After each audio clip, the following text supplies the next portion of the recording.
ஒரு பழைய விஷயம் அரசியலில் அந்த விஷயத்துக்காக ஓபிஎஸ் மீது திடீர்னு பாஞ்சிருக்காரு வைகோ. என்ன காரணம், என்ன விஷயம் அப்படின்னு பார்த்தீங்கன்னா, 2011 நடந்த ஒரு சம்பவம். 2011 அதிமுக கூட்டணியில் மதிமுக இருந்தது.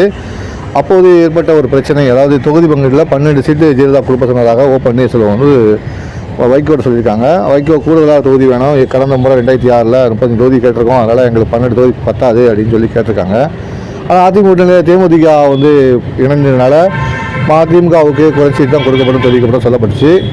வைகோட்ட வந்து பன்னீர்செல்வம் வந்து மேடத்தை ஜெயலலிதாவிட்ட பேசிவிட்டு, அம்மாட்ட பேசிவிட்டு, நான் உங்களுக்கு தொகுதியை சொல்கிறேன்னு சொல்லிட்டு போனாராம்.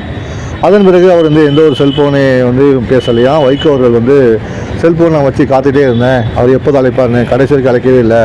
அதுக்கு பிறகு தான் தெரிஞ்சுது ஜெயலலிதா அவர்கிட்ட வந்து மதிமுக நம்ம கூட்டணியில் இருக்க விரும்பலைன்னு சொல்லி வைகோ சொல்லிட்டாருமா அப்படின்னு ஓபிஎஸ் வந்து சொல்லியிருக்காரு. அதன் மூலம் வந்து அந்த கூட்டணி முறிஞ்சு போச்சு, நாங்கள் தேர்தலையும் போட்டிடலை.